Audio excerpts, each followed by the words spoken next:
कैसे आप लोग बेटा। तो एक सिंपल सी ट्रिक से आप सारी की सारी वायरल डिजीज याद रख सकते हैं। माँ एनी चिकन डिश को सीवियर प्रॉब्लम। माँ के एम से हो गया मम्स, एनी से एड्स, चिकन से चिकनगुनिया जो रिसेंटली ऐड किया गया है हमारे सिलेबस में। तो चिकनगुनिया यहाँ पे आप लिख सकते हैं। डिश है, डिश के डी से क्या हो जाएगा डेंगू, डेंगू एंड चिकनगुनिया आपको पता है अभी ऐड किए गए हैं। कॉज के सी से हो गया कॉमन कोल्ड, सीवियर के एस से स्मॉल पॉक्स। प्रॉब्लम में दो है, प्रॉब्लम के पी से तो बच्चों पोलियो हो जाएगा, पोलियो डिजीज, और एम से हो जाएगा मीजल्स। तो इन सिंपल वर्ड्स को यूज करके आप सारी की सारी वायरल डिजीजेस एक बार में याद कर सकते हैं। हेलो बच्चों, कैसे हैं आप लोग बेटा। तो आज बात कर रहे हैं वन शॉट में ह्यूमन हेल्थ एंड डिजीज, दोनों पॉइंट ऑफ व्यू से, बोर्ड एग्जाम से भी और नीट पॉइंट ऑफ व्यू से भी बहुत इंपॉर्टेंट चैप्टर है बच्चों। सो आप स्किप नहीं कर सकते। तो सबसे पहले जो बात आती है कि what is disease, what is healthy. तो सबसे पहले हेल्थ और डिजीज का डिफरेंस हमें पता होना चाहिए बेटा। हेल्थ एक स्टेट ऑफ माइंड है, एक स्टेट ऑफ फिजिकल रेस्ट है, और सोशल वेलबींग है। तो complete physical, social and psychological wellbeing of an individual is known as health. Clear बच्चे, याद रह जाएगा। तो health is affected by many factors, चाहे वो जेनेटिक डिसऑर्डर्स हैं, चाहे वो इन्फेक्शंस हैं, या जब इसको हम कह सकते हैं कि वीक इम्यूनिटी, वीक इम्यूनिटी है तो उसकी वजह से भी हो सकता है। इम्यून सिस्टम अगर हमारा वीक है, and change lifestyles, junk food है, अनहेल्दी फूड है, लैक ऑफ एक्सरसाइज है, मेडिटेशन है, योगा, इन सबको अगर हम मिस करते हैं तो भी it can cause severe problems. ठीक है बेटा, चलिए ये कंडीशंस हैं which are required to maintain good health. चाहे वो रेगुलर एक्सरसाइज की बात हो, पर्सनल हाइजीन है, सोशल हाइजीन है, बैलेंस डाइट, वेक्टर का control, hygienic food and water resources, और जितना भी आप ऐड करना चाहें इसमें ऐड कर सकते हैं, है ना। बहुत सारे फैक्टर्स आप इसमें अपने लोकेलिटी, अपने एरिया के हिसाब से भी इंक्लूड कर सकते हैं। ये प्रिवेंटिव मेजर्स में एक तरह से वैक्सीनेशन एंड इम्यूनाइजेशन। तो माइंड है जो बच्चों हमारा, वो अफेक्ट करता है हमारे इम्यून सिस्टम को दो तरह से। एंडोक्राइन रेगुलेशन भी होता है और न्यूरल रेगुलेशन भी होता है। और जब माइंड हमारा अफेक्ट कर रहा है तो हमारी हेल्थ भी अफेक्ट होगी। तो अभी तो मैंने बताया था कि week immune system can cause poor health. तो जब किसी बॉडी के किसी पार्ट में, ऑर्गन में प्रॉपर फंक्शनिंग नहीं होगी तो वो कंडीशन क्या कहलाएगा, डिसईज। डिस का मतलब डिस्टरबेंस, एंड ईज का मतलब इजीली। तो जो चीज इजीली नहीं हो पा रही है हमारी बॉडी की, that condition is known as disease. तो इसका सबसे पहला एक आइडिया, एक कंसेप्ट दिया good good human hypothesis, Hippocrates ने। इंडियन आयुर्वेद सिस्टम में भी इसका रेफरेंस मिलता है कि उन्होंने कहा कि health is a state of body and mind जिसका बैलेंस होना बहुत सारे ह्यूमर्स, ह्यूमर्स का मतलब यहाँ पे है बेटा बॉडी फ्लूइड्स, बॉडी फ्लूइड को मेंटेन करता है। तो दो तरह के बाइल्स बताए उन्होंने, येलो बाइल जो हॉट पर्सनैलिटी वाले लोग हैं जिनको फीवर होता है, राइट, और दूसरा ब्लैक बाइल जिनमें, ब्लैक बाइल जिसमें क्या होगा, बताओ फटाफट। उसका अपोजिट क्या होगा, हॉट का अपोजिट क्या होगा, normal body temperature, normal body temperature. Blood circulation first of all studied by William Harvey. William Harvey is known as father of physiology also. उन्होंने सबसे पहले ब्लड सर्कुलेशन को डेमोन्स्ट्रेट किया, नॉर्मल बॉडी टेम्परेचर को demonstrate किया, उनको major किया thermometer की हेल्प से, और ये ब्लैक बाइल और येलो बाइल का कंसेप्ट डेवलप हुआ। अब डिजीज कोजिंग एजेंट्स क्या क्या हो सकते हैं, क्या क्या फैक्टर्स हो सकते हैं। बायोलॉजिकल एजेंट्स हो सकते हैं जिनको पैथोजेंस कहते हैं बेटा, virus, bacteria, fungi, protozoa, elements, सारे के सारे आगे हम डिस्कस करने वाले हैं। देन डेफिशिएंसी, किसी मिनरल की, किसी न्यूट्रिएंट की डेफिशिएंसी हो सकती है। मैकेनिकल वेक्टर्स हो सकते हैं जो एक डिजीज पर्सन से नॉर्मल हेल्दी पर्सन तक वो डिजीज कोजिंग ऑर्गेनिज्म को कैरी करते हैं, या फिर फिजिकल और केमिकल एजेंट्स भी हो सकते हैं। ठीक है, तो ये सारा ग्रुप है पैथोजेंस का। Viral, bacterial. वायरल में आपको पता है अभी रिसेंटली क्या क्या ऐड किया गया है, बताओ फटाफट। वायरल में दो चीजें मेनली ऐड की गई हैं, चिकनगुनिया एंड दूसरा क्या ऐड किया गया है, dengue, dengue fever. Bacteria, protozoans, fungi, rickettsia, worms and mites. मतलब a lot of pathogens causes different type of diseases in human beings. But हम उनको पहले क्लासिफाई करेंगे कितने टाइप के डिजीज होते हैं। ये आपने प्रीवियस क्लासेस में भी पढ़ा है। कम्युनिकेबल जो स्प्रेड होते हैं, एक डिजीज पर्सन से नॉर्मल हेल्दी पर्सन में स्प्रेड होते हैं। नॉन कम्युनिकेबल, जिनको हम नॉन इन्फेक्टियस डिजीज भी कहते हैं, वो स्प्रेड नहीं होते। एंड जेनेटिक डिसऑर्डर, जिनको हम कंजेनाइटल बर्थ डिफेक्ट भी कहते हैं। आपने सुना होगा, अरे भाई इस बच्चे के तो जन्म से दिल में छेद है। तो ऐसे डिसऑर्डर्स को क्या कहते हैं? कंजेनाइटल इफेक्ट या डिसऑर्डर या जेनेटिक डिसऑर्डर्स। ठीक है, तो स्प्रेड होते हैं तो कम्युनिकेबल, नहीं होते हैं तो नॉन कम्युनिकेबल। और जेनेटिक डिसऑर्डर्स क्या होते हैं? जो बाय बर्थ होते हैं, एबनॉर्मेलिटी की वजह से, मेल फंक्शनिंग की वजह से होते हैं, लाइक डाउन सिंड्रोम। तो एक एक करके हम मेन जो हमारे सिलेबस में है उनको हम डिस्कस करते हैं। तो सबसे पहला है typhoid. It is a bacterial disease. Typhoid is a bacterial disease. It is also known as enteric fever. इसका दूसरा नाम है एंटेरिक फीवर बेटा। तो आपको 4 पैरामीटर्स पे इसको डिस्कस करना है। पहला, causative organism, mode of transmission, symptoms and treatment. यह वैक्सीन कोई अवेलेबल है तो salmonella typhi is the causative organism. CO से भी आप इसको लिख सकते हैं। Mode of transmission contaminated food and water होता है, स्मॉल इंटेस्टाइन में पहुंच जाता है और वहां से माइग्रेट कर जाता है दूसरे बॉडी पार्ट्स को, ऑर्गन्स को थ्रू ब्लड। सिम्टम्स क्या है इसके? सबसे प्रोमिनेंट जो फीचर सिम्टम है बच्चों, दैट इज फीवर, उसके बाद stomach pain, constipation and intestinal proliferation, जिससे कि डेथ भी हो सकती है। तो यहाँ पे ये फीचर्स या ये सिम्टम्स आप देख सकते हैं। देन उसके बाद आती है कि इसका ट्रीटमेंट करें कैसे करें, डायग्नोसिस कैसे हो। तो विडाल टेस्ट बहुत इंपॉर्टेंट है। विडाल टेस्ट किया जाता है कंफर्मेशन के लिए, और एग्लूटिनेशन टेस्ट, ये दो टेस्ट नॉर्मली किए जाते हैं। ये एंटीबॉडी बेस्ड टेस्ट है, जबकि Widal test non antibody based. चलिए जी, अब ये क्लासिकल एक एग्जांपल आपको याद रखना है कि कैसे carrier can be more dangerous. एक लेडी थी मैरी मेलन, जिसको टाइफाइड मैरी भी कहा जाता है। She was a cook. तो उनमें, क्योंकि कैरियर्स में सिम्टम्स नहीं होते, तो उनमें कोई सिम्टम दिखाई नहीं देता था टाइफाइड का। But as she was a cook, तो वो रेस्टोरेंट में काम कर रही थी, वहां पे रोज खाना बनाती थी और वो हजारों लोग खाते थे। तो she was carrier of typhoid causing bacteria. इसलिए उनको क्या क्या कहा जाता है? क्या कहा जाता है? कैरियर मैरी, टाइफाइड मैरी उनको कहा जाता है। तो ये एक एग्जांपल आपको याद रखना है। सेकेंड डिजीज जो है that is pneumonia. It is caused by, तो पॉजिटिव ऑर्गेनिज्म क्या हो गया? स्ट्रेप्टोकोकस न्यूमोनी या haemophilus influenzae. Mode of transmission droplet infection, coughing के थ्रू, स्नीजिंग के थ्रू, है ना, इन्फेक्टेड पर्सन से हेल्दी पर्सन में आ जाता है। Sharing of glasses utensils with the infected person, उससे भी ट्रांसमिट हो जाता है।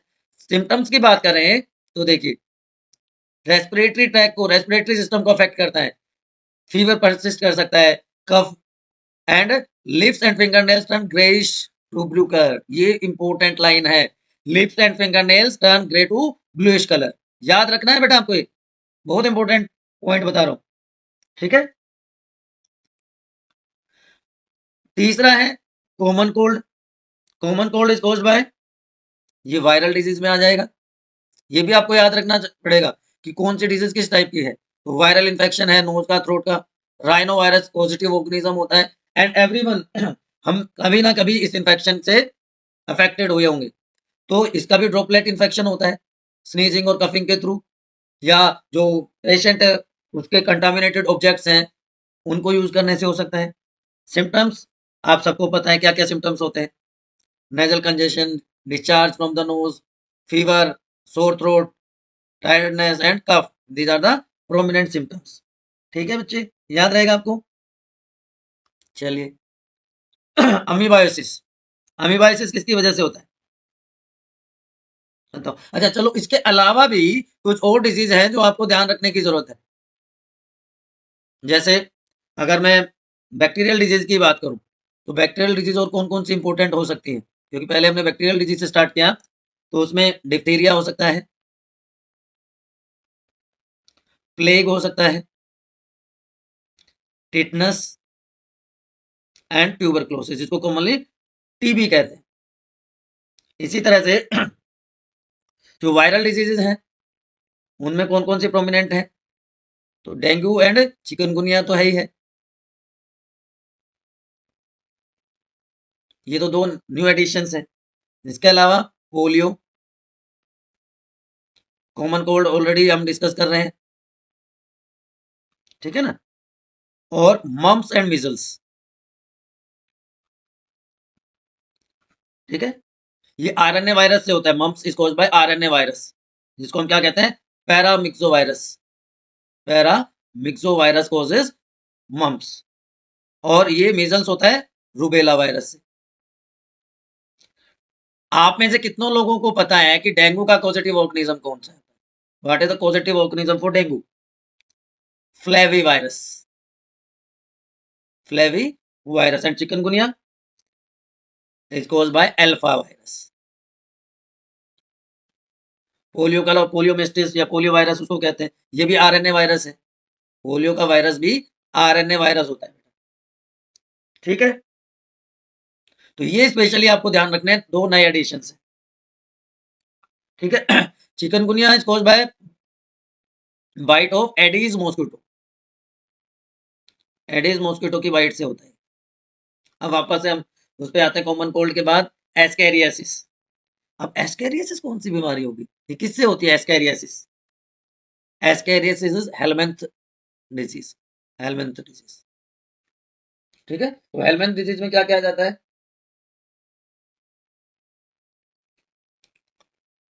एक तो आ जाएगा आपका एस्कैरियासिस, एक आ जाएगा आपका फिलेरियासिस। तो एस्कैरिस लुम्ब्रिकोइडिस, ये आपने 11th क्लास में क्लासिफिकेशन में पढ़ा है ना। तो पॉजिटिव ऑर्गेनिज्म आपको पता चल गया। Mode of transmission soil water contaminated with faecal matter, जहां पे उसके एग्स जो है पैरासाइट का इंटरेक्ट करते हैं। सिम्टम्स में एब्डोमिनल पेन होता है, इंटरनल ब्लीडिंग में अगर एस्कैरिसिस को कॉमनली, सॉरी, जो एस्कैरिस लुम्ब्रिकोइडस उसको कॉमनली राउंड वॉर्म कहा जाता है, it is known as roundworm. तो infection occur through eggs of parasite, जो फीकल मैटर के थ्रू आ जाते हैं हमारे एनवायरनमेंट, फिर वो कंटामिनेट कर देंगे वाटर को और सॉइल को, और जो इन्फेक्शन है वो हेल्दी ह्यूमन बीइंग में पहुंच जाएगा through contaminated vegetables, fruits, water, ठीक। देन फिलेरियासिस, और it is also known as elephantiasis, बहुत इंपॉर्टेंट है। देखिए आप, इसकी वजह से होता है, ये कंडीशन हो जाती है blockage of lymph nodes, blockage of lymphatic vessels, lymph nodes occurs especially in lower lips। तो विचरेरिया बैंक्रफ्टी एंड विचरेरिया मेलाई, इनको फिलेरियल वॉर्म्स भी कहा जाता है।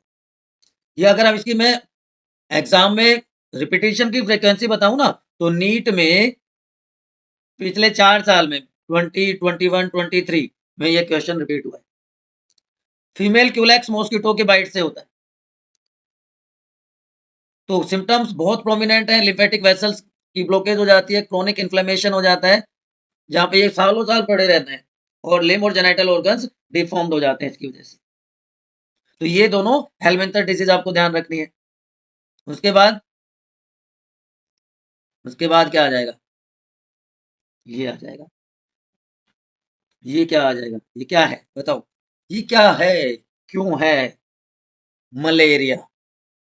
अब 99% लोगों को अगर मैं पूछूं मलेरिया कोज बाय, तो सब क्या बोलेंगे, फीमेल एनाफिलीज, है ना। 99% लोग यही कहते हैं फीमेल एनाफिलीज कॉजेज मॉस्किटो, जो बिल्कुल गलत बात है। Positive organism is Plasmodium species, 4 species commonly है, प्लाज्मोडियम वाइवेक्स, मलेरी, फेल्सीपेरम, जो जिनमें से 3 इंडिया में मिलती हैं, और चौथी जो है plasmodium ovale, fourth one is plasmodium ovale, ठीक है, याद रहेगा बेटा। Biting of female anopheles, it is a carrier, vector है ये, पॉजिटिव ऑर्गेनिज्म नहीं है। पॉजिटिव ऑर्गेनिज्म का मतलब होता है जो डिजीज कोज करता है, वेक्टर का मतलब होता है जो उसको लेके जाता है, पोस्टमैन की तरह काम करता है, कि healthy person, sorry, infected person से हेल्दी पर्सन तक लेके जाएगा, याद रहेगा आपको। इन्फेक्टियस स्टेज, ये भी कई बार पूछा जाता है, इन्फेक्टियस स्टेज कौन सी होती है, that is sporozoites, sporozoites are infectious stage. Symptoms indirectly question पूछा जाता है कि जो ठंड लगती है उसके बाद जो फीवर आता है मलेरिया के केस में वो किस वजह से होता है? It is due to haemozoin granules. Haemozoin granules recurring fever cause करते हैं। तो मलेरियल लाइफ साइकिल आपको बड़े अच्छे से ध्यान रखनी है, आपको अच्छे से पढ़नी है। देखिए, it is A digenic organism. कौन है डाइजेनिक ऑर्गेनिज्म? प्लाज्मोडियम। डाइजेनिक का मतलब जो अपनी लाइफ साइकिल 2 होस्ट में कंप्लीट करता है उसको हम कहते हैं डाइजेनिक ऑर्गेनिज्म। याद रहेगा बेटा। तो 2 होस्ट कौन कौन से हो गए? एक तो होस्ट कौन हो गया? एक होस्ट कौन हो गया? Human being. दूसरा कौन हो गया? Female mosquito. 2 होस्ट हैं। तो जो इन्फेक्टिव स्टेज है, इन्फेक्टिव स्टेज मीन्स स्पोरोजोइट्स, ये एस्केप कर जाते हैं और कहां पहुंच जाते हैं? कहां पहुंच जाएंगे? Salivary gland of mosquito. ठीक है। अब मॉस्किटो बाइट कर रहा है ह्यूमन बीइंग को फर्स्ट टाइम, तो जो इन्फेक्टिव स्टेज थी स्पोरोजोइट वो कहां एंटर कर गए? ह्यूमन बॉडी में। ह्यूमन बॉडी में कहां पे? लीवर में एंटर कर गए। लीवर में आ गए ह्यूमन बीइंग्स के। ठीक है। लीवर में ये मल्टीप्लाई करना शुरू कर देते हैं और जब फुल कैपेसिटी तक मल्टीप्लाई कर जाते हैं तो रप्चरिंग हो जाती है और ये एंटर कर जाते हैं इनटू आरबीसीज। आरबीसीज में एसेक्सुअली ये रिप्रोड्यूस करते हैं। They reproduce asexually. इनका मल्टीप्लिकेशन होता है, नंबर बहुत ज्यादा बढ़ा लेते हैं and they pass through different stages, जिसमें अलग अलग स्टेजेस होती हैं। Amoeboid stage, signet ring stage, है ना। डिफरेंट स्टेजेस के थ्रू ये पास होते हैं और वहां पे जो आरबीसीज हैं वो हिमोजोइन ग्रेन्यूल्स रिलीज करते हैं जिसकी वजह से ठंड लगती है और रिकरेंट फीवर आता है and gametocytes are produced in RBC itself. तो ये सारे की सारी स्टेजेस ह्यूमन बीइंग्स में हो रही है, आरबीसी में हो रही है, तो इरेथ्रोसाइटिक साइकिल भी कहते हैं इसको। Now again mosquito bite, female anopheles bite करती है ह्यूमन बीइंग को जिसमें गैमेटोसाइट्स प्रेजेंट हैं। तो ब्लड के साथ वो गैमेटोसाइट एंटर कर जाते हैं फीमेल मॉस्किटो में, जहां पे फर्टिलाइजेशन करते हैं मॉस्किटो की गट के साथ, अपने आप को अटैच कर लेते हैं और ये स्टेज कहलाती है ऊकाइनेट की फॉर्मेशन कर देते हैं। ऊकाइनेट बन जाता है, साइज बढ़ता जाता है एंड फाइनली ये स्पोरोजोइट में कन्वर्ट हो जाता है। So in this way life cycle is completed. तो मॉस्किटो होस्ट में क्या क्या हो रहा है? फर्टिलाइजेशन कहां पे होता है? Female mosquito. स्पोरोजोइट्स कहां प्रोड्यूस होते हैं? फीमेल मॉस्किटो में। ह्यूमन होस्ट में क्या हो रहा है? एसेक्सुअल रिप्रोडक्शन हो रहा है, मल्टीप्लिकेशन हो रहा है। गेमेटोसाइट्स कहां प्रोड्यूस होते हैं? ह्यूमन बीइंग्स में। ठीक है बेटा, याद रहेगा ये सारा आपको। चलिए, उसके बाद एक और मैं पहले, अच्छा जो प्लाज्मोडियम है, सॉरी जो मलेरिया कैसी डिजीज है? प्रोटोजोन डिजीज है। तो एक और प्रोटोजोन डिजीज के बारे में बताता हूं आपको मलेरिया के अलावा। दैट इज बताओ कौन सी आपके सिलेबस में मलेरिया के अलावा प्रोटोजोन डिजीज? अमीबायोसिस, जिसको अमीबोइक डिसेंट्री भी कहा जाता है। This caused by positive organism is Entamoeba histolytica. Entamoeba histolytica इसको कॉज करता है। पॉजिटिव ऑर्गेनिज्म पता चल गया। प्रोटोजोन पैरासाइट है जो कहां पे प्रेजेंट होता है? In large intestine of human beings. Symptoms की बात करें तो एब्डोमिनल पेन,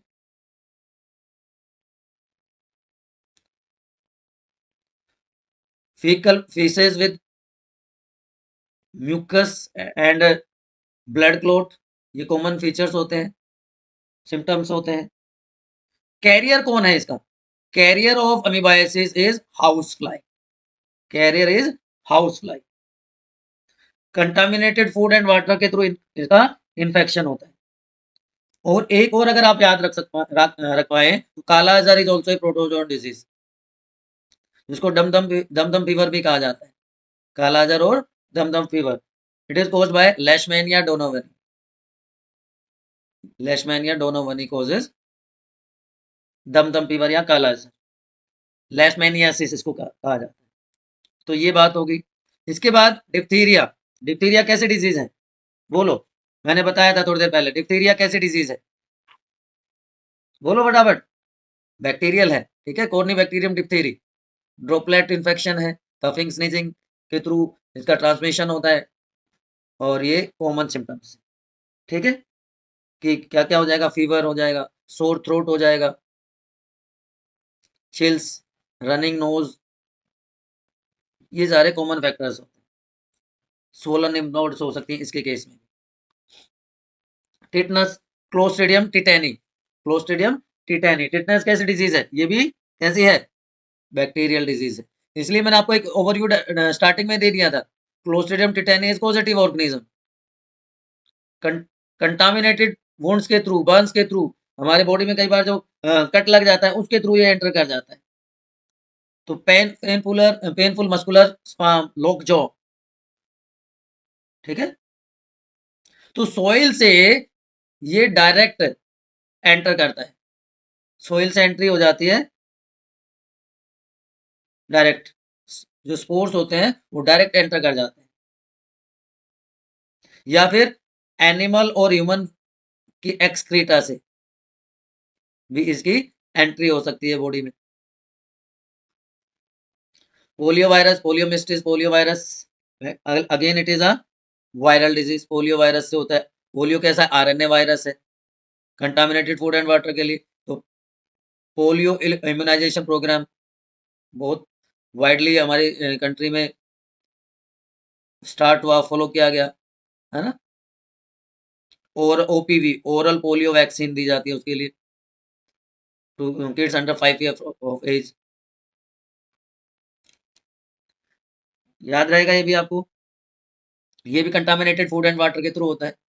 ये क्या करता है, ये देखिए, लिम्स को अफेक्ट करता है, नर्व सेल्स को डिस्ट्रॉय कर देता है स्पाइनल कॉर्ड में, उसकी वजह से पैरालिसिस हो जाता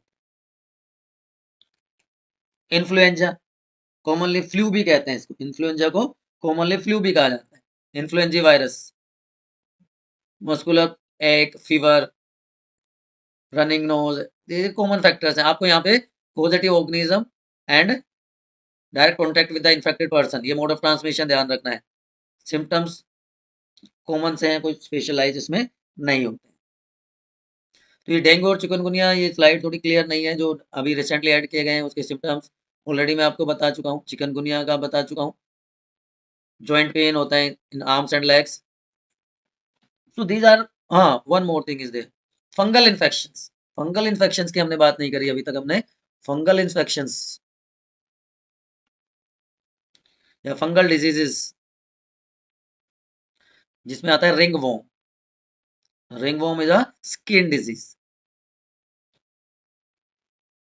अब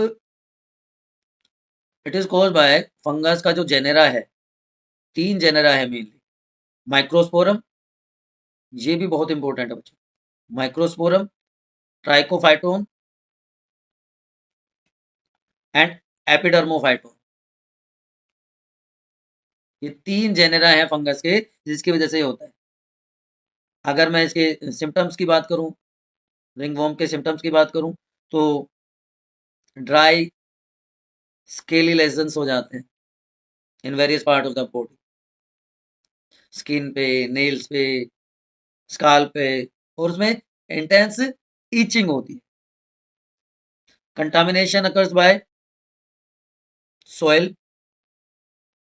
using utensil or clothes of infected person. Heat and moisture help these fungi to grow in skin folds or grow in between the toes. ठीक है, तो ये कॉमन डिजीजेज हैं जो आपके सिलेबस में दी हुई हैं बच्चों। इनमें से कोई कंफ्यूजन है तो आप एक बार मुझे बताइए। उसके बाद हम सेकंड पार्ट पे चलते हैं, इम्यून सिस्टम। इम्यून सिस्टम में primary, secondary lymphoid organs, lymphoid tissues, various type of cells involved and various type of immunity हम बात करेंगे। तो इम्यूनिटी क्या होती है, आप में से किसी को पता हो तो एक बार फटाफट कमेंट सेक्शन में बताओ, व्हाट इज इम्यूनिटी।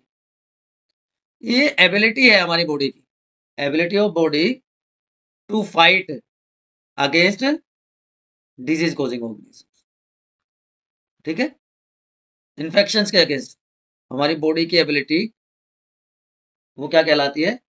इम्यूनिटी। तो लिम्फोइड ऑर्गन्स क्या होते हैं? लिम्फोइड ऑर्गन्स में मेनली क्या क्या आ जाते हैं हमारे? Bone marrow, thymus gland.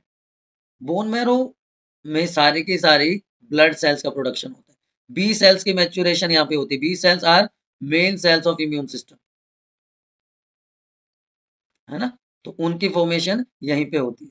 Thymus gland दूसरा ग्लैंड है जो ट्रैकिया और स्टर्नम के बीच में प्रेजेंट होता है। यहाँ पे टी सेल की मैच्योरेशन होती है, क्योंकि इनिशियली सारी की सारी सेल कैसी होती है? B cells. अगर वहीं पे बोन मैरो में ही प्रोडक्शन हुआ और वहीं पे मैच्योरेशन हो गया तो वो बी सेल होगी। लेकिन कुछ सेल्स बोन मैरो में प्रोड्यूस होने के बाद माइग्रेट कर जाती हैं टू थाइमस और वहां पे उनकी मैच्योरेशन होती है, then they are known as T cells. तो टी सेल्स की मैच्योरेशन यहाँ पे होगी थाइमस ग्लैंड में। अब एज के साथ साथ इसका साइज बढ़ता है। बर्थ के टाइम में लार्ज साइज होता है, प्यूबर्टी तक आते आते इसका साइज रिड्यूस हो जाता है। ये स्पेशलिटी कह सकते हैं आप। इसके अलावा लिम्फ नोड्स, ये बी और टी सेल्स में जो लिम्फ नोड्स होती हैं वो पैथोजेंस को डिस्ट्रॉय करते हैं। दे ट्रैप द माइक्रो ऑर्गेनिज्म या एंटीजन, जो फॉरेन सब्सटेंसेस होते हैं। ठीक है। Spleen is another lymphoid organ. अब मैं आपसे पूछ रहा हूँ, प्राइमरी लिम्फोइड ऑर्गन कौन से हैं एंड सेकेंडरी लिम्फोइड ऑर्गन कौन से? Primary and secondary lymphoid organs के एग्जांपल आपको बताने हैं, नाम आपको बताने हैं। बताओ। तो स्प्लीन, लिम्फ नोड जो अभी हमने डिस्कस किया, ठीक है। टॉन्सिल्स जो आगे हम डिस्कस करेंगे, पेयर्स पैचेस, ये सारे क्या है बच्चों? These are all secondary lymphoid organ. तो प्राइमरी कौन से हो गए? प्राइमरी में दो हमने बात करी शुरू में, क्या? Thymus and bone marrow, they are primary lymphoid organs. तो स्प्लीन में, स्प्लीन जो है एक रिजर्वोयर की तरह काम करता है आरबीसी का फिटस में, and it is known as graveyard of RBC. ठीक है। तो ये बाकी हो गए tonsil and mucosa associated lymphoid tissue, जिसको हम मोल्ट कहते हैं। मोल्ट 50% बनाता है लिम्फोइड टिश्यूज का। ठीक। तो these are primary and secondary lymphoid organs. Any doubt regarding this? चलिए, तो इम्यूनिटी क्या होती है, इम्यूनिटी कितने टाइप की होती है, अब उसकी बात कर लेते हैं बेटा। तो सबसे पहले दिमाग में जो बात आती है किसी भी बच्चे के, दैट इज,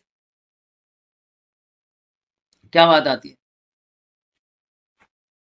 बताओ कि इम्यूनिटी कितने टाइप की होती है? Innate immunity and acquired. Innate का मतलब होती है by birth, innate means by birth, simple words में। Acquired, gained during life time, during life journey, life span. तो लाइफ स्पेन में जो गेन करता है वो एक्वायर्ड है, और जो बाय बर्थ होती है दैट इज कॉल्ड इनेट इम्यूनिटी। ठीक है। इनेट इम्यूनिटी क्योंकि बाय बर्थ है तो बच्चों ये है नॉन स्पेसिफिक, लेकिन ये लाइफ टाइम में हमने गेन करी है तो ये स्पेसिफिक है, किसी पर्टिकुलर एंटीजन के अगेंस्ट हो सकती है। ठीक है।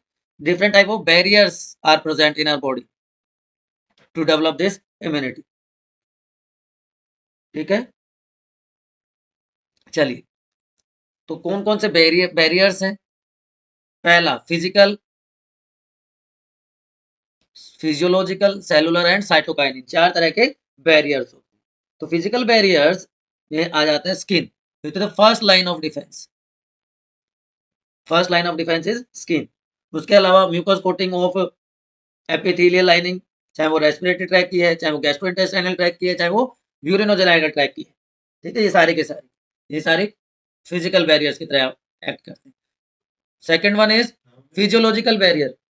फिजियोलॉजिकल बैरियर्स में आ जाते हैं लाइसोजाइम्स, जो हमारे टीयर्स में भी प्रेजेंट होते हैं, they are present in tears. इसके अलावा गैस्ट्रिक जूस में HCl होता है, सलाइवा, सीबम। टीयर्स में वही मैंने बताया लाइसोजाइम प्रेजेंट होता है जो एंटीबैक्टीरियल है। तो ये सारे के सारे फिजियोलॉजिकल बैरियर है। Cellular barrier, they are special type of cells which are phagocytic in nature, जो डिस्ट्रॉय कर देते हैं एंटीजन्स को। तो फैगोसाइटिक सेल्स हैं, चाहे वो WBCs हैं जिसमें इओसिनोफिल, बेसोफिल, न्यूट्रोफिल्स आ जाती हैं, चाहे वो मैक्रोफेजेस हैं, चाहे वो नेचुरल किलर सेल्स की फॉर्म में। ठीक है। And cytokinin barriers. अब जो वायरस इन्फेक्टेड सेल्स हैं, वायरस इन्फेक्टेड सेल्स सिक्रीट या रिलीज, जो भी आप लिखना चाहें बोलना चाहें, secretes special proteins and these proteins are known as interferons. They protect non infected cell from the viral infection. जो अभी तक डैमेज नहीं है, जिनको अभी तक इन्फेक्शन नहीं है, उन सेल्स को बचा लेंगे। तो these are the 4 type of barriers, check points present in innate immunity. ठीक है, इन्हीं को हमने डिटेल में यहाँ पे डिस्कस किया है। फिजिकल और केमिकल बैरियर्स की बात हो, चाहे वो सेलुलर बैरियर्स की बात है जिसमें नेचुरल किलर सेल्स हैं, फैगोसाइटिक सेल्स हैं, and this is a summary. Skin, उसकी सिक्रेशंस, ओरल कैविटी, उसकी सिक्रेशन, स्टमक, उसकी सिक्रेशन, ये सारी किस में आ जाती हैं? फिजियोलॉजिकल बैरियर्स में आ जाती हैं। सारी की सारी किस में आ रही है? फिजियोलॉजिकल बैरियर्स में। ठीक है बेटा। नॉर्मल फ्लोरा जो हमारे आसपास का है, नॉन पैथोजेनिक बैक्टीरिया होते हैं उसमें, ठीक, वो भी प्रिवेंट करते हैं एंट्री ऑफ माइक्रोब्स।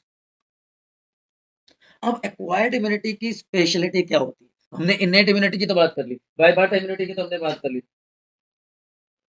है ना। तो उसमें सबसे पहले क्या आ जाएगी? क्या आ जाएगी बताओ? बोलो सबसे पहले। Specificity. Antigen antibody interactions are specific in nature, कि एक पर्टिकुलर टाइप के एंटीजन के लिए स्पेसिफिक टाइप की एंटीबॉडीज ही काम करती है। दूसरा, मेमोरी, कि जब कोई एंटीजन पहली बार एंटर करता है तो वो ज्यादा टाइम लेता है, एंटीबॉडी ज्यादा टाइम लेती है उसको डिस्ट्रॉय करने में, है ना। तो वो क्या कहलाता है? Primary response. लेकिन सेम एंटीजन अगर बॉडी में दोबारा से एंटर करेगा तो हमारी बॉडी उसको रिकॉग्नाइज कर लेती है और उसको डिस्ट्रॉय करने में कम टाइम लगाती है। That is called secondary response. कि भाई हमारे घर में कोई डॉगी है और कोई आदमी पहली बार आता है तो उसको रिकॉग्नाइज करने में वो टाइम लगाता है। लेकिन सेम इंसान अगर दूसरी बार आता है तो वो जल्दी उसको रिकॉग्नाइज कर लेता है। तो वो भी तो हमारे घर का एक सिक्योरिटी या एंटीबॉडी या उसको इम्यूनिटी प्रोवाइड करने वाला एजेंट हो गया ना एक तरह से। ठीक है ना। उसके बाद डिस्क्रिमिनेशन, कि जो हमारी इम्यूनिटी है, जो स्पेशल टाइप की सेल की वजह से डेवलप हो रही है, वो डिफरेंशिएट कर सकती है between self and non self, की ये हमारी बॉडी की सेल्स है, ये हमारी बॉडी की सेल्स नहीं है। तो जो हमारी बॉडी की सेल्स नहीं है वो एंटीजन की तरह उसको ट्रीट करता है। ठीक है ना। एंड डाइवर्सिटी, कि बहुत लार्ज नंबर के टाइप के फॉरेन मॉलिक्यूल्स को, एंटीजन को रिकॉग्नाइज कर सकता है हमारा इम्यून सिस्टम। तो प्राइमरी रेस्पॉन्स लो इंटेंसिटी का होगा और लॉन्ग ड्यूरेशन, मतलब शॉर्ट ड्यूरेशन के लिए होगा। ठीक है। जो सेकेंडरी रेस्पॉन्स होगा वो फास्ट होगा और लॉन्ग ड्यूरेशन के लिए होगा। तो जो प्राइमरी एंड सेकेंडरी रेस्पॉन्सेज हैं, दोनों के दोनों, primary and secondary responses both are, वो दोनों के दोनों जो रेस्पॉन्सेज हैं are carried out with the help of, किसकी हेल्प से? Two special type of cells, two special type of cells, जिनको हम क्या कहते हैं? B cells and T cells, B lymphocytes and T lymphocytes. ठीक है ना बच्चों। बी और टी लिम्फोसाइट की हेल्प से होता है। बी लिम्फोसाइट्स क्या करती हैं? स्पेशल टाइप के प्रोटीन प्रोड्यूस करती हैं टू डिस्ट्रॉय एंटीजन, जिनको हम क्या कहते हैं? एंटीबॉडी। याद रखना, antibodies are produce by B cells only. T cells, T lymphocytes कोई एंटीबॉडी प्रोड्यूस नहीं करती हैं, बट ये हेल्प करती हैं। दे हेल्प, किसको help? B cells to produce antibodies. तो जो एक्वायर्ड इम्यूनिटी है वो भी फर्दर टू टाइप की हो सकती है, एक्वायर्ड एक्टिव और acquired passive immunity. Active and passive दो टाइप की हो सकती है बेटा, याद रहेगा। चलें आगे। अब जो एक्वायर्ड में हम एक्टिव इम्यूनिटी की बात करते हैं, एक्वायर्ड एक्टिव इम्यूनिटी, जिसको हम एंटीबॉडी मेडिएटेड या सेल्फ मेडिएटेड इम्यूनिटी भी कह सकते हैं, और दूसरा होता है ह्यूमरल मेडिएटेड इम्यूनिटी। तो बी सेल से जो प्रोड्यूस हुई वो तो क्या हो जाएगी? Humoral mediated, humoral mediated immunity. क्या बताया मैंने? It is due to B cells, beta lymphocytes, जो स्पेसिफिक एंटीबॉडीज प्रोड्यूस करती हैं when expose to a particular antigen. अब ये जो एंटीबॉडीज हैं ये फ्लो करती है ब्लड में, बॉडी फ्लूइड में, और न्यूट्रलाइज कर देती है एंटीजन को। ये कहाँ प्रेजेंट होती है, कहाँ बैठी रहती है? They reside in lymph nodes and spleen, और वहां से ब्लड और लिम्फ में सर्कुलेट करती है। ठीक है, वो डायरेक्टली रिकॉग्नाइज करती है एंटीजन को और क्लोनल सिलेक्शन करते हैं। क्लोनल सिलेक्शन क्या कि एक से दो, दो से चार, मतलब अपनी कॉपीज बना देती हैं, अपने क्लोन्स बना देती हैं। So a large number of cells are produced. Clonal expansion से क्या है? प्लाज्मा सेल्स प्रोड्यूस होंगी और मेमोरी सेल्स प्रोड्यूस होंगी। प्लाज्मा सेल्स यूटिलाइज हो जाएंगी, मेमोरी सेल्स उस एनकाउंटर को याद रखेंगी और उसी से फिर दोबारा से प्लाज्मा सेल्स की फॉर्मेशन हो जाएगी। ठीक है बच्चे, अब दूसरी टाइप की क्या हो गई? Sorry, note this one. हम बात करते हैं अब सेल मेडिएटेड इम्यूनिटी की। सेल मेडिएटेड इम्यूनिटी में क्या होता है? सेल मेडिएटेड इम्यूनिटी जिसको हम सीएमआई कहते हैं, सेल मेडिएटेड इम्यूनिटी। ये क्या करती है? This immunity occurs due to T cells, T lymphocytes के जैसे प्रोड्यूस होती है, जो कहाँ मैच्योर होती है? थाइमस में। तो प्रोडक्शन सबकी बोन मैरो में हुई थी, इनके मैच्योरेशन थाइमस में हुई, तो ये क्या हो गई? T cells. तो आपने सुना होगा कि blood grouping matching, tissue matching, वो किस वजह, उसके बाद भी रिजेक्शन हो जाता है, ग्राफ्ट का रिजेक्शन हो जाता है ऑर्गन ट्रांसप्लांटेशन। क्यों? क्योंकि टी सेल्स में एबिलिटी है, क्या एबिलिटी है? टू डिफरेंशिएट बिटवीन, मैंने बताया था ना फीचर्स में, differentiate between self and non self, self and non self की हमारी मेरी बॉडी की सेल्स हैं और ये बॉडी से बाहर की सेल्स है, तो उनके बीच में डिफरेंशिएट वो कर सकते हैं, है ना? तो इसीलिए उसकी वजह से जो इम्यूनिटी डेवलप हुई वो क्या कहलाती है? Cell mediated immunity. इसलिए जो पेशेंट्स हैं जिनमें ग्राफ्ट होता है उनको क्या लेना पड़ता है? इम्यूनो सप्रेसेंट लेने पड़ते हैं, इम्यूनो सप्रेसेंट पूरी लाइफ, अदरवाइज वो एंटीबॉडीज प्रोड्यूस हो जाएंगे उसके अगेंस्ट। ठीक है बेटा,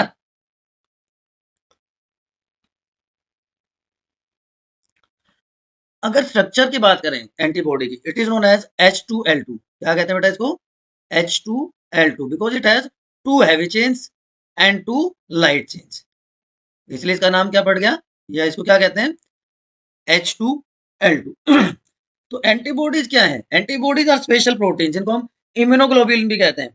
कब प्रोड्यूस होंगी और कहां पे प्रोड्यूस होंगी? जब एंटीजन की एंट्री होगी हमारी बॉडी में, तो these are produce by plasma cells, beta lymphocytes इनको प्रोड्यूस करती हैं। तो चार पॉलीपेप्टाइड चेन्स हैं जो एक वाई शेप स्ट्रक्चर बनाती हैं, दो हैवी चेन्स, दोनों की दोनों identical, these are two heavy chains, two identical light chains, these are light chains. अब इसमें जो सी और वी है, it stands for constant region and variable region, C for constant and V for variable, right? And heavy and light chains are joined by disulphide bonds, इनके बीच में disulphide bonds present हैं, constant region and variable regions.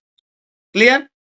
Now basic structure जो है किसी भी antibody की, immunoglobulin की, वो डाइसल्फाइड बॉन्ड से जुड़ी होगी। ठीक है, देयर आर डिफरेंट क्लासेस। अब मैकेनिज्म कैसे, कैसे कोई एंटीबॉडी काम करती है? देखिए, सबसे पहले होगा प्रेसिपिटेशन। सबसे पहले रिएक्शन क्या कहलाएगी बेटा? प्रेसिपिटेशन रिएक्शन, कि जो सोल्यूबल पैथोजन है वो इनसोल्यूबल हो जाएगा और प्रेसिपिटेट करना शुरू कर देगा। उसके बाद एग्लूटिनेशन हो जाएगा माइक्रोब का, कि जो सेलुलर पैथोजन है वो एक दूसरे के साथ जुड़ जाएंगे, क्लम्पिंग हो जाएगी जिससे रिमूवल आसान हो जाए। And third one is known as neutralisation. Antibodies जो पैथोजेनिक एरियाज हैं, एक्सोटॉक्सिन्स के एरियाज हैं, वहां पे ऑक्यूलेट हो जाएंगे। तो तीन स्टेप में होता है, या आप ओवरऑल कहना चाहें तो चार स्टेप होते हैं। पहला एक्टिवेशन होगा, एक्टिवेशन के बाद second step will be precipitation, then agglutination and neutralisation. इन चार स्टेप में प्रोसेस कंप्लीट हो जाती है। फाइनली जब न्यूट्रलाइजेशन हो चुका है, after that it undergoes inflammation, जिससे कि इन्फ्लेमेटरी रेस्पॉन्सेस फास्टन हो जाएंगे, ट्रिगर हो जाएंगे बॉडी के अंदर, और कॉम्प्लीमेंट सिस्टम जो है वो एक्टिवेट हो जाएगा, जो सेल का लाइसिस कर देगा, फैगोसाइटोसिस हो जाएगा, या सेल का लाइसिस हो जाएगा, ब्रेक डाउन हो जाएगा। There are different groups of antibodies, जिनको हम इम्यूनोग्लोबुलिन्स कहते हैं। जो हमने स्ट्रक्चर डिस्कस करी वो कॉमन है सबके लिए। तो आईजीजी जो 75 टू 80% बनाता है बेटा, 75 to 80% of the total antibodies, and these are the antibodies which can cross the placental membrane, या प्लेसेंटा को क्रॉस कर सकते हैं। तो मदर से फीटस में जो इम्यूनोग्लोबुलिन जाती है, एंटीबॉडीज जाती है, वो कौन सी है? आईजीजी। ठीक है, ये बाइंड करती है पैथोजन से, कॉम्प्लीमेंट सिस्टम को एक्टिवेट करते हैं और फैगोसाइटोसिस को फास्ट कर देती है। Second one are IgM, immunoglobulin M, they are responsible for, इनका फंक्शन की बात करूं तो कॉम्प्लीमेंट सिस्टम को एक्टिवेट करती हैं, क्लम्प सेल्स करती हैं। उसके अलावा जो ब्लड ट्रांसफ्यूजन रिएक्शंस हैं, ब्लड ट्रांसफ्यूजन रिएक्शंस कहां पे? Blood transfusion reactions in ABO blood system, उसके लिए रेस्पॉन्सिबल होती है। IgA it is found in colostrum, जो फर्स्ट मिल्क होता है मदर का, ये प्रेजेंट होता है सलाइवा में भी। तो ये जो इनिशियल एंटीबॉडी जो इम्यूनिटी है बच्चे को, इसलिए कहते हैं ना कि कोलोस्ट्रम से मिलता है, मदर के मिल्क से मिलता है। IgD they are involve in allergic responses, and IgE is involved in allergic responses. Yes, and IgD they are active in what you say lymphocytic activity. Lymphocytic activity के लिए responsible. So these are the major type of antibodies and their functions and where they are present in the body. अब हम बात कर रहे थे primary और secondary responses की। तो ग्राफ के हेल्प से अगर हम इसको समझे, primary response first encounter of antigen, first encounter of antigen to our body, जिसके रेस्पॉन्स में एंटीबॉडीज प्रोड्यूस करेगा हमारा इम्यून सिस्टम। तो जो प्राइमरी रेस्पॉन्स है, आप as you can see here, उसकी इंटेंसिटी कम है, एंटीबॉडी की कंसंट्रेशन कम है, टाइम ज्यादा लग रहा है। ठीक है, so it is low affinity to their antigens. Peak कब आती है? 7 से 10 दिन में, प्राइमरी रेस्पॉन्स में, प्राइमरी रेस्पॉन्स में। ठीक है जी, वीकर होते हैं as compare to secondary response, मैं ऑलरेडी आपको बता चुका हूं, प्राइमरी कॉन्टैक्ट है एंटीजन का।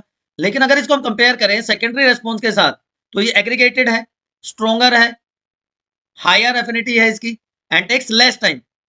तो सेम एंटीजन अगर दोबारा से आता है, सेकेंड एनकाउंटर होता है, it is quicker and more powerful.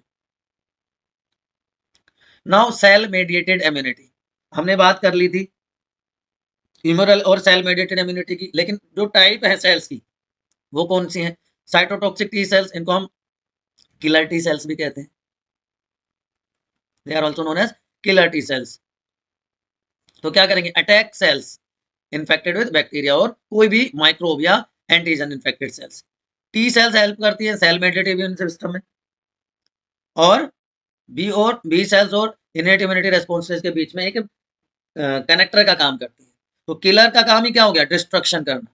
तो साइटोटॉक्सिक टी सेल्स है, वायरस इन्फेक्टेड सेल है, तो इस तरह से ये अटैक करती है। हेल्पर काम एक्टिवेट करती है बाकी टी सेल्स और बी सेल्स को, साइटोकाइनिन या सिग्नलिंग सिस्टम होता है उसको एक्टिवेट करती है, रेगुलेट करती है।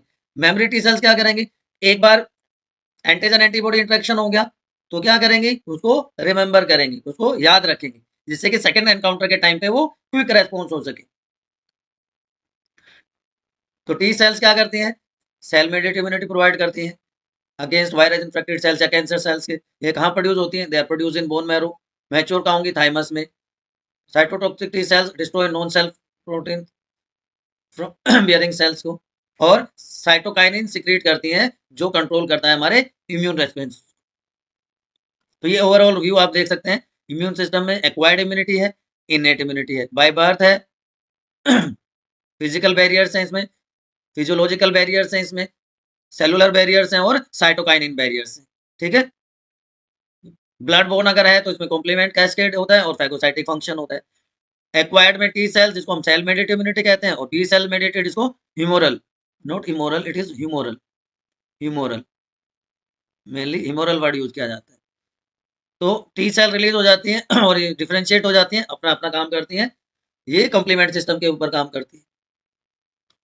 अब बात आती है बेटा कि भाई इम्यूनिटी कैसे स्ट्रॉन्ग की जाए। इम्यूनिटी स्ट्रॉन्ग करने के लिए क्या क्या कर सकते हैं? हम एक्सरसाइज कर सकते हैं, हम बैलेंस डाइट ले सकते हैं, योगा मेडिटेशन कर सकते हैं, हमारी लाइफस्टाइल को चेंज कर सकते हैं लेकिन उसके अलावा और हम क्या कर सकते हैं?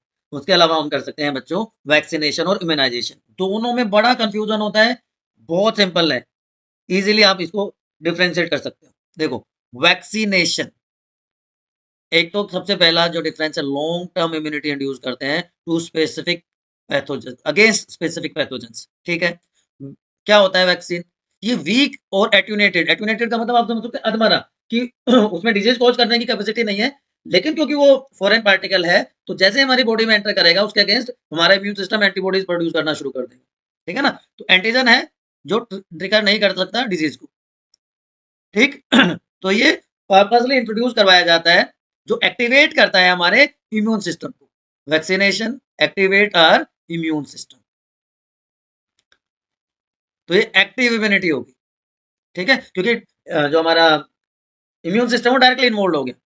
अब एंटीजेनिक डिटर्मिनेंट वो साइट्स होती हैं जहां पे इम्यून रेस्पॉन्स बूस्ट किया जाता है, बूस्ट होता है। तो कैसे काम करते हैं ये, कितने तरह की होती हैं ये? जो प्रिंसिपल है, बेसिक प्रिंसिपल है, चाहे वो हम इम्यूनाइजेशन की बात करें चाहे हम वैक्सीनेशन की बात करें, it is based on the property of memory, property of memory of immune system. Vaccine क्या करेगी? वैक्सीन क्या करती है? Vaccine generate T cells and B cells जो रिकॉग्नाइज करती हैं पैथोजन को very fastly, quickly on subsequent exposure, और एक बहुत स्ट्रॉन्ग इम्यून रेस्पॉन्स प्रोवाइड कर देंगी by large scale production of antibodies. ठीक है, so when expose to actual pathogens, memory cell trigger करती है more potent secondary immune response, तो जिसकी वजह से क्या होगा ज्यादा स्ट्रॉन्ग इम्यून रेस्पॉन्सेज प्रोड्यूस होंगे और डिजीज के सिम्टम्स डेवलप नहीं होते हैं। ठीक है बच्चों, मेरे बात समझ में आई?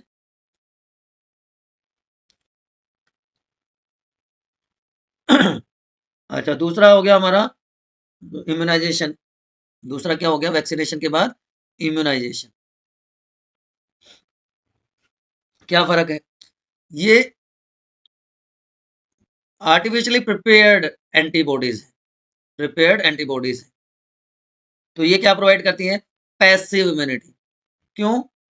क्योंकि हमने पहले से बनी बनाई एंटीबॉडीज डेवलप कर दी जिससे हमारा इम्यून सिस्टम एक्टिवेट नहीं हुआ। ठीक है, तो कुछ फैटल इन्फेक्शन है जैसे टिटनस है, स्नेक बाइट है, तो वहां पे pre formed antibodies are produced, pre formed antibodies are given, या हम कह सकते हैं एंटी टॉक्सिन्स, टॉक्सिन के अगेंस्ट काम करने वाला एंटी टॉक्सिन्स आर प्रोड्यूस्ड कि एक ऐसी प्रिपरेशन जिसमें एंटीबॉडीज है, ठीक है, वो इंजेक्ट कर दी जाती है इनटू पेशेंट, तो जिससे उसका इम्यून सिस्टम स्ट्रांग हो जाता है। ठीक है बेटा, चलो अब बात करते हैं एक्वायर्ड इम्यूनिटी के टाइप की। हमने बात करी थी एक्टिव एंड पैसिव। एक्टिव जिसमें हमारा इम्यून सिस्टम डायरेक्टली इन्वॉल्व हो जाए जैसे वैक्सीनेशन है, पैसिव जिसमें इम्यून सिस्टम डायरेक्टली एक्टिवेट ना हो जैसे इम्यूनाइजेशन। तो एक्टिव इम्यूनिटी क्या है? नेचुरली डेवलप होती है जब कोई एंटीजन हमारी बॉडी में एंटर करता है, उसके अगेंस्ट हमारा जो इम्यून सिस्टम है वो रेस्पॉन्स प्रोड्यूस करना शुरू कर देता है अगेंस्ट दैट पर्टिकुलर एंटीजन।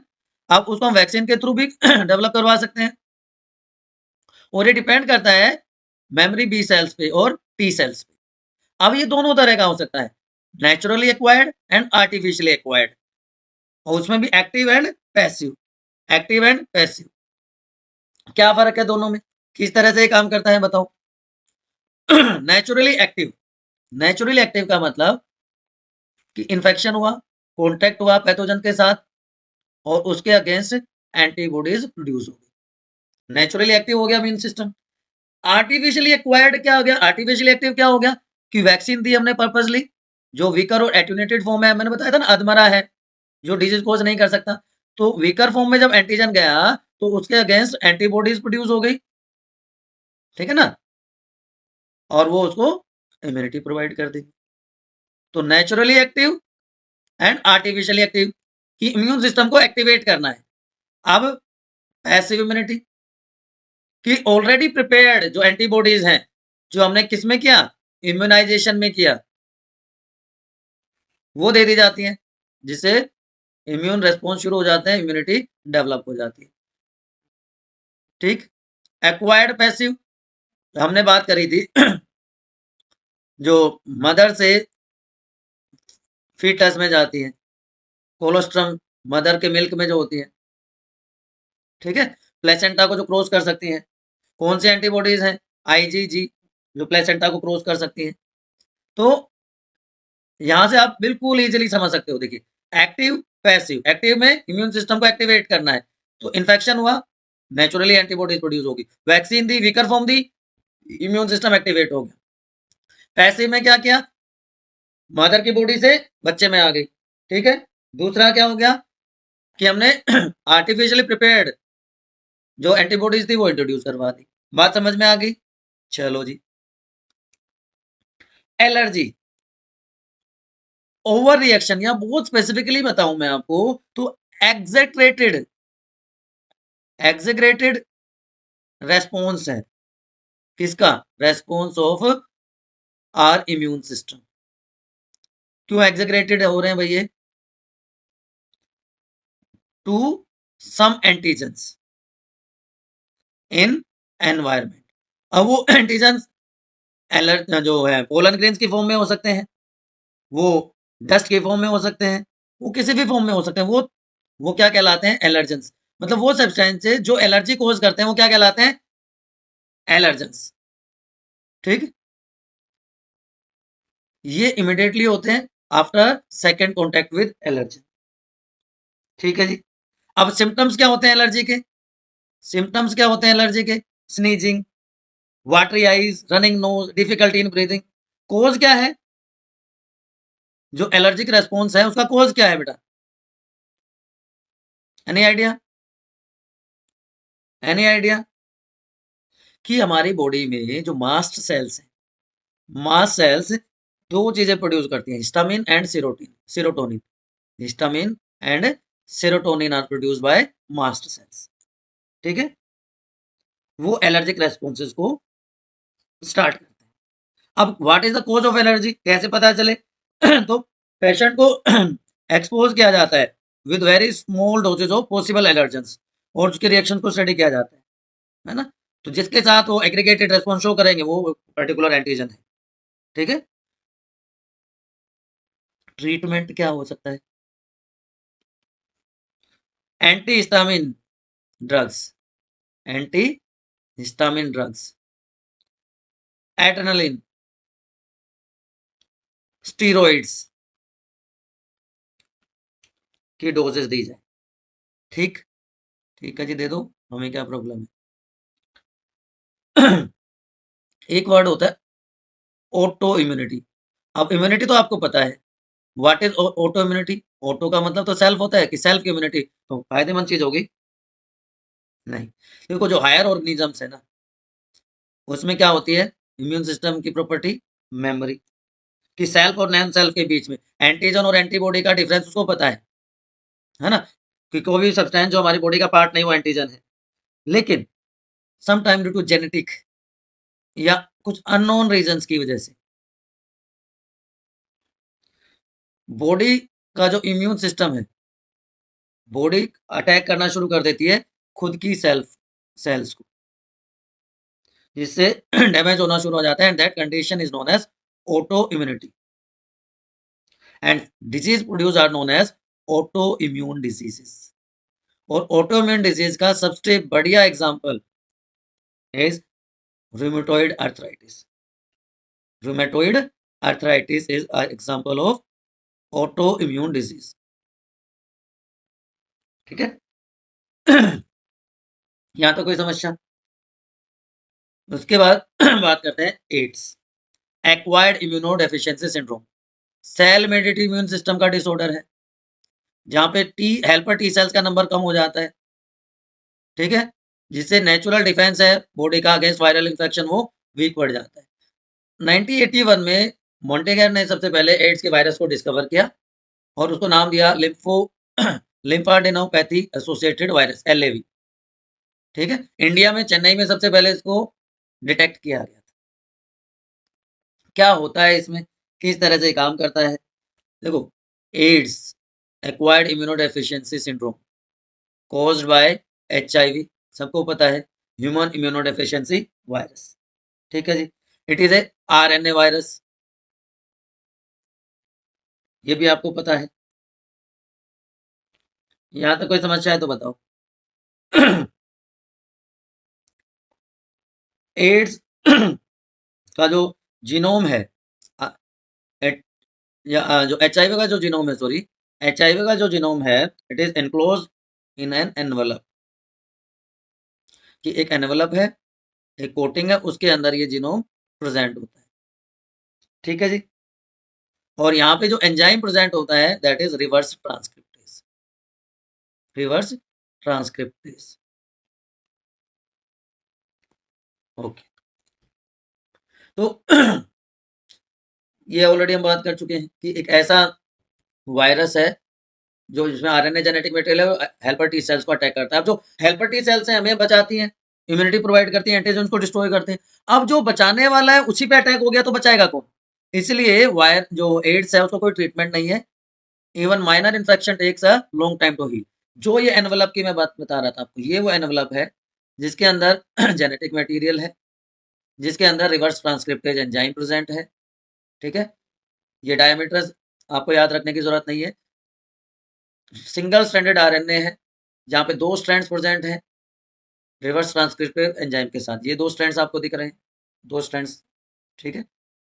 चलिए, अब एंट्री कैसे होती है, बहुत इंपॉर्टेंट है बेटा। देखो एनसीईआरटी के डायग्राम से समझता हूँ कि मोड ऑफ इन्फेक्शन या एक्शन ऑफ HIV। अब देखो क्या हो रहा है, देखो बड़ा ध्यान से सुनना बेटा, कि वायरस जो है,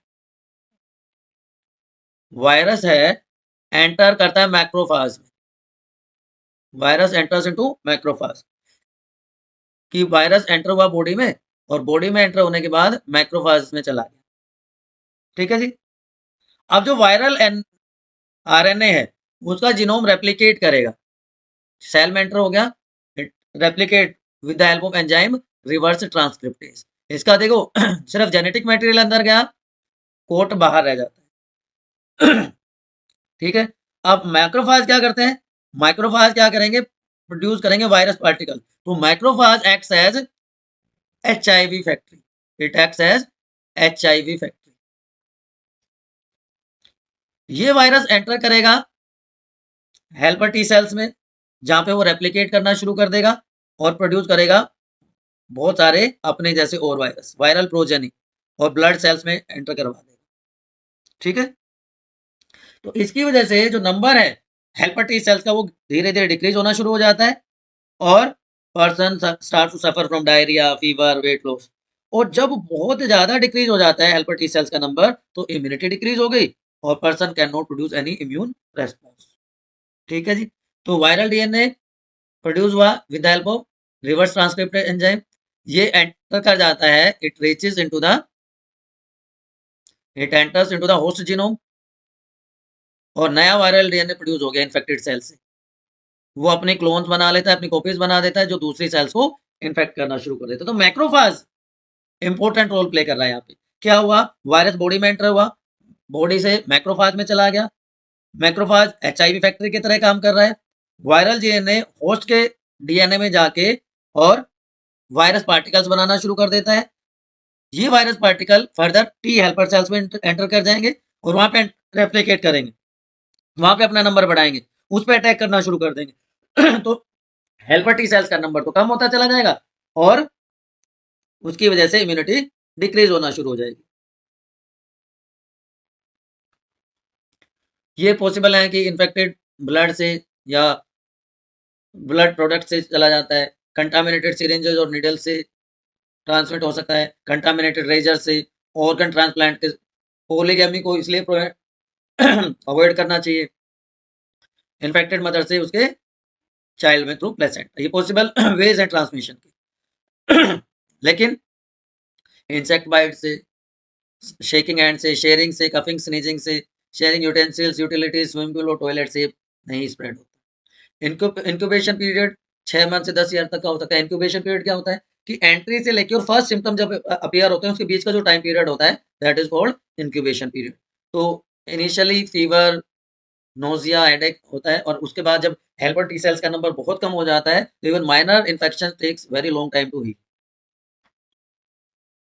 डायग्नोसिस में एंजाइम लिंक्ड इम्यूनोसॉर्बेंट एसिड जिसको हम एलाइजा कहते हैं, वो डायग्नोस्टिक टेस्ट के लिए यूज किया जाता है। उसके अलावा वेस्टर्न ब्लोटिंग टेस्ट कर सकते हैं। ट्रीटमेंट क्या है? ट्रीटमेंट कोई क्योर नहीं है, कोई वैक्सीन अवेलेबल नहीं है, लेकिन कुछ ड्रग्स हैं जैसे ड्यूरोविडिन या एजीटी। एजीटी फर्स्ट ड्रग थी जिसको यूज किया गया था, ड्रग ऑफ चॉइस भी इसको कहा जाता है। लेकिन एड्स के केस में एक वर्ड यूज किया जाता है बेटा, don't die of ignorance, do not die of ignorance, कि प्रॉपर नॉलेज के एब्सेंस में लोग मर जाते हैं। तो प्रिकॉशंस क्या हो सकते हैं? एजुकेशन प्रोवाइड की जाए लोगों को इसके बारे में, ठीक है। 1 दिसंबर इज वर्ल्ड एड्स डे, तो उस दिन लोगों को एजुकेट किया जा सकता है। ब्लड टेस्ट होना चाहिए, ब्लड डोनर्स का, सीमन डोनर्स का, ऑर्गन ट्रांसप्लांट डोनर्स का, या प्रेग्नेंट फीमेल का, जिससे फीटस में वो ना ट्रांसमिट हो। And it is always said prevention is better than cure, है ना। तो ब्लड बैंक को सेफ रखा जाए एचआईवी इन्फेक्शन से, फ्री डिस्ट्रीब्यूशन ऑफ कंडोम किया जाए, ड्रग अब्यूज को रोका जाए, पॉलीगैमी को मिनिमाइज किया जाए। तो इस फील्ड में NACO, national AIDS control organisation, जिसको 1991 में बनाया गया था, it is working in this field. And red ribbon उसका सिंबल है, red ribbon is symbol of national AIDS control organisation, ठीक है बेटा।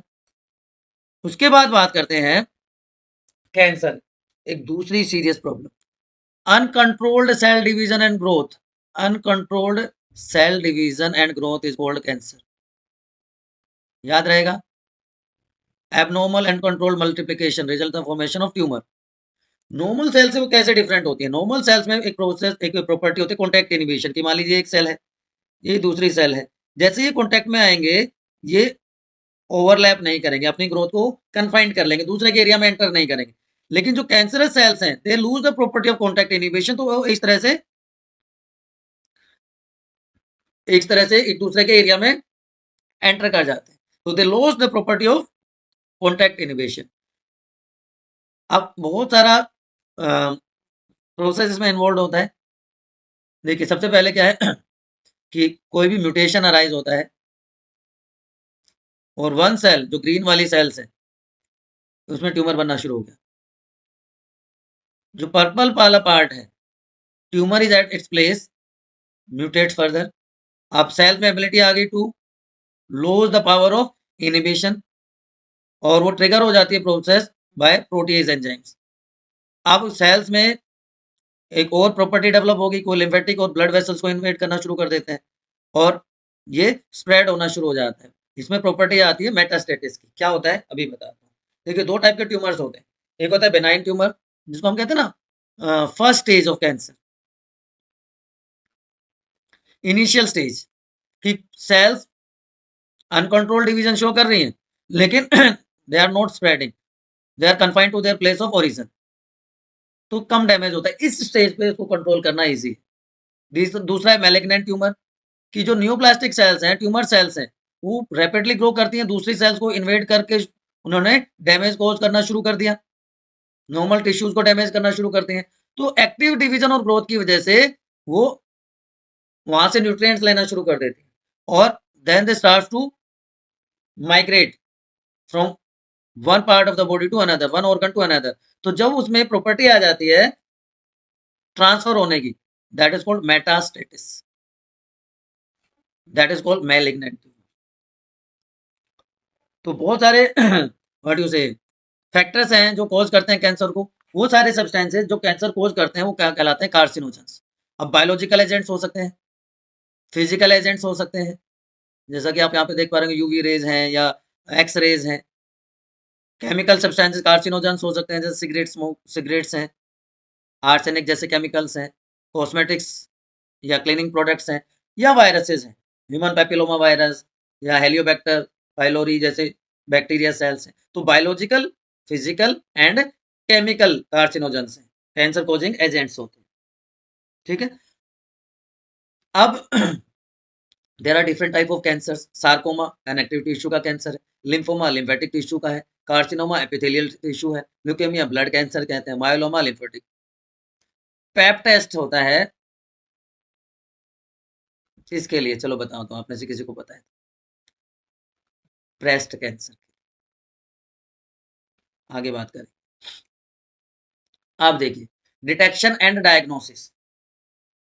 अर्ली डिटेक्शन की मैलिग्नेंट, और कौन से दो टाइप के मैंने कौन से बताया आपको अभी, बेनाइन एंड मैलिग्नेंट ट्यूमर। तो बेनाइन स्टेज पर अगर डिटेक्शन हो जाए तो ट्रीटमेंट इजी हो जाता है। एक बार वो मैलिग्नेंट स्टेज में चला गया तो बड़ा मुश्किल हो जाता है।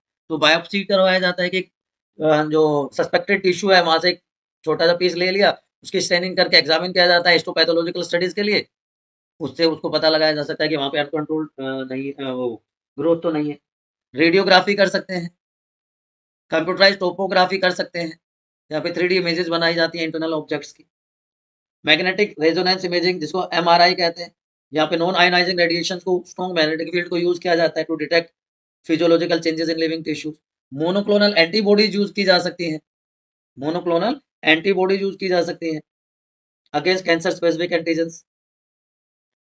ठीक है ना बेटा, तो ये डिफरेंट मेथड्स है। अब ट्रीटमेंट में क्या किया जाता है, देखो पहले तो आपको पता होना चाहिए what are oncogenes. Cancer causing genes are known as oncogenes, और ये जीन्स हमेशा हमारी बॉडी में इनएक्टिव फॉर्म में प्रेजेंट होते हैं, जिसको प्रोटो ऑन्कोजीन्स कहते हैं। अब ये फिजिकल, केमिकल या बायोलॉजिकल रीजन से एक्टिवेट हो जाते हैं और ऑन्कोजीन्स में कन्वर्ट हो जाते हैं, कैंसर कोजिंग जीन्स में हो जाते हैं।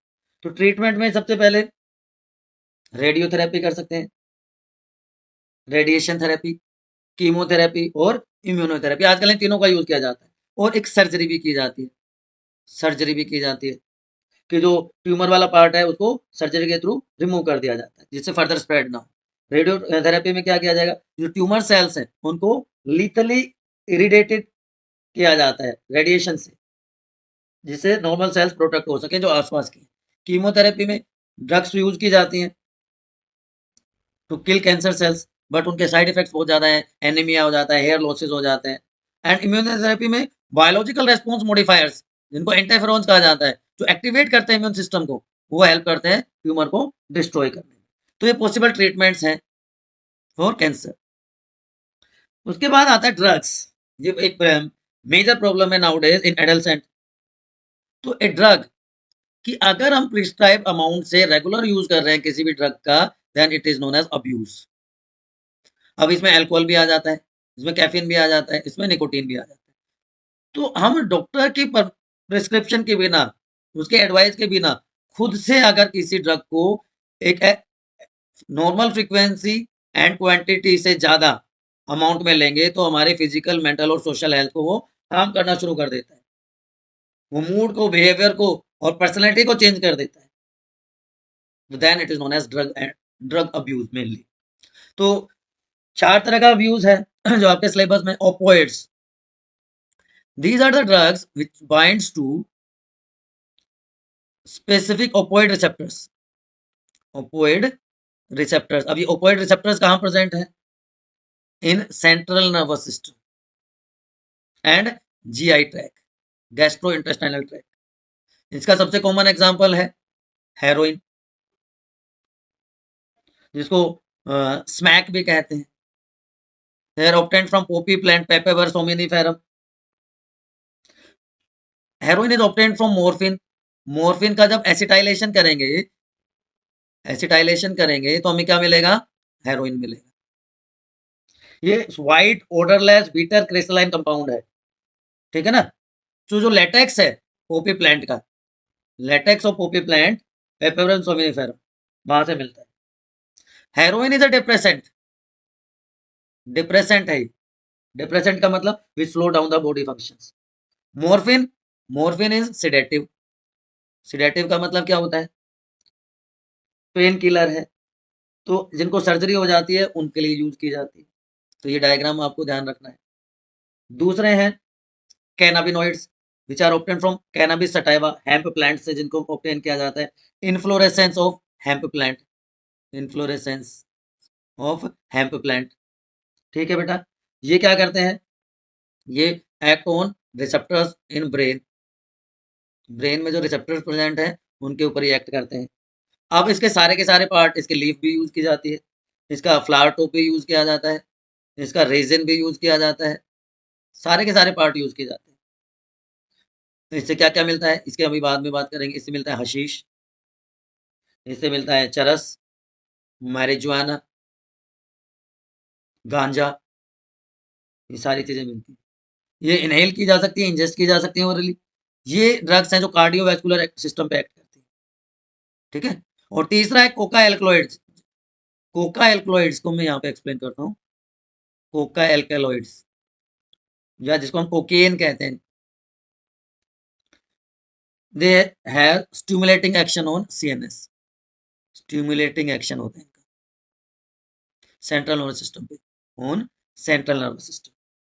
Cocaine is commonly known as crack, या इसको कोक कहा जाता है। It is obtain from leaves of leaves of African plant erythroxylum coca, erythroxylum coca से इसको ऑब्टेन किया जाता है। ये स्नीफिंग या स्नोटिंग के थ्रू यूज किया जाता है। और जैसा कि मैंने बताया स्ट्रॉन्ग स्टिमुलेंट है, it interferes with transport of neurotransmitter, जैसे डोपामीन है, ये न्यूरोट्रांसमीटर है, तो ये उसके साथ इंटरफेयर करता है। और एक और ग्रुप है हेलुसिनोजेंस, हेलुसिनोजेंस साइकेडेलिक ड्रग्स हैं। साइकेडेलिक ड्रग क्या होती है, आप में से किसी को पता है तो बताओ। These are obtained from Atropa belladonna. They are obtained from Atropa belladonna या धतूरा स्पीशीज। ये थॉट्स को, फीलिंग्स को, परसेप्शन को अफेक्ट करती है।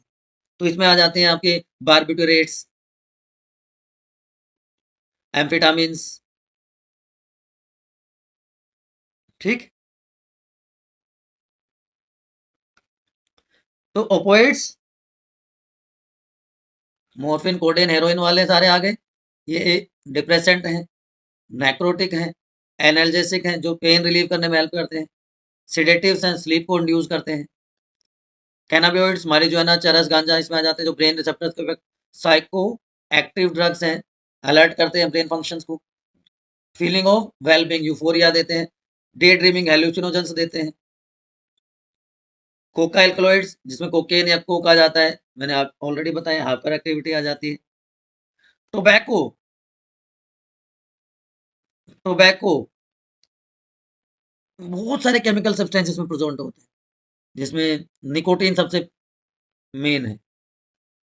ठीक है, इसके अलावा इसमें एल्कलॉइड्स होते हैं। तो obtain from tobacco plant, smoke, चू कर सकते हैं, स्निफ भी किया जाता है। ये लंग कैंसर का मेन कॉज है। अच्छा, एक वो वर्ड आया था साइकोडेलिक, साइकेडेलिक ड्रग्स क्या होते हैं, आपने तो बताया नहीं। साइकोडेलिक ड्रग्स क्या होते हैं, ऐसी ड्रग जो किसी का बिहेवियर चेंज करें, थॉट चेंज कर दें, जैसे LSD, lysergic acid diethylamide, psilocybin. ठीक है, ये साइकोडेलिक ड्रग्स कहलाती है। निकोटीन टोबैको प्लांट से मिलता है, ये डोपामिन रिलीज करवाता है न्यूरॉन से, जिससे डिपेंडेंस बढ़ जाती है। ठीक है, increase muscular activity, heart rate, blood pressure. लेकिन विड्रॉल सिम्टम्स बहुत खतरनाक होते हैं, हेडेक, इंसोम्निया, नींद नहीं आती, वेट लॉस हो जाता है, एग्रेसिव बिहेवियर हो जाता है, इमोशनल आउटबर्स्ट हो जाता है, लॉस ऑफ एपेटाइट हो जाता है। ये सारे इसके हार्मफुल इम्पैक्ट्स होते हैं।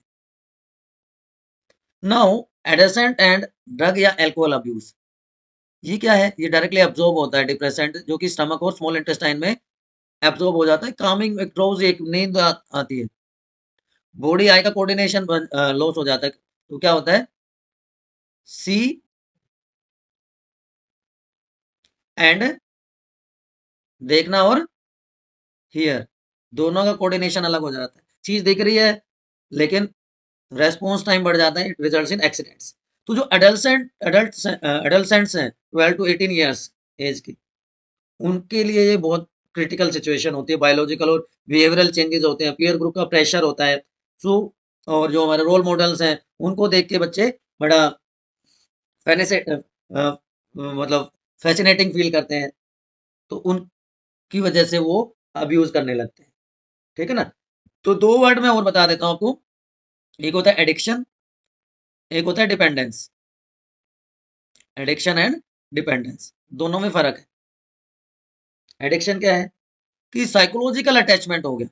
साइकोलॉजिकल अटैचमेंट, किसका psychological attachment? Of certain effects, जैसे उसको यूज करके euphoria, feeling of well being, कि भाई इसको लेने के बाद तो मैं मेरे सारे दुख दर्द मिट जाते हैं। ठीक है ना। तो उसका जो यूज है वो करने लगता है। एक होता है dependence, tendency of the body, ये बॉडी की स्टेट है, tendency of body to manifest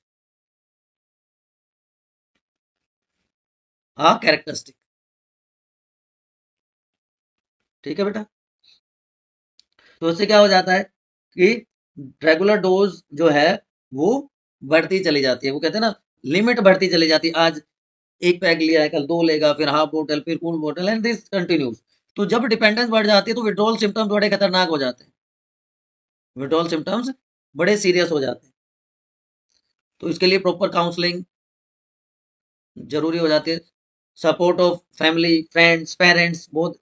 क्योंकि जो जब ड्रग अब्यूज करने लगता है तो आइसोलेटेड फील करता है बच्चा, फैमिली से, फ्रेंड से, बिहेवियर एग्रेसिव हो जाता है, रेकलेस हो जाता है, वेंडलिज्म आ जाता है, वायलेंट हो जाता है ना। तो इस तरह के सिम्टम्स में दिखाई देने लगते हैं, साइड इफेक्ट्स बहुत ज्यादा हो जाते हैं। तो प्रिवेंशन में क्या है? प्रॉपर काउंसलिंग, पेरेंट्स और टीचर्स, फैमिली मेंबर्स के बीच में कोऑर्डिनेशन। पेरेंट्स के लिए कुछ वार्निंग सिग्नल्स होते हैं, तो लुक फॉर दो डेंजर सिग्नल्स, की बच्चा कहीं आइसोलेटेड तो नहीं रहने लग गया, बच्चे की आईज रेडिश तो नहीं रहने लगी, इंसोम्निया तो नहीं हो रहा, एकदम से वेट लॉस तो नहीं हो रहा, एग्रेसिव बिहेवियर तो नहीं हो गया है। तो और अगर बच्चे को भी अगर लगता है कि ही इज गेटिंग एडिक्टेड या डिपेंडेंस हो रही है, तो you should ask for help, parents से, टीचर से, फ्रेंड्स को बताएं, प्रॉपर काउंसलिंग हो सकती है। तो उस वजह से बच्चे को हम बचा सकते हैं। तो this is regarding your chapter. Thank you for being with us. अगर अभी भी आपको कोई कंफ्यूजन है, कोई डाउट है, कोई कीवर्ड है, कोई समस्या है, तो क्या करना है? यस, आपके स्टडी डेस्टिनेशन के बायोनीति आरएनजी के कमेंट सेक्शन में आना है। और अगर चीजें समझ में आ गई हैं तो वही करना है।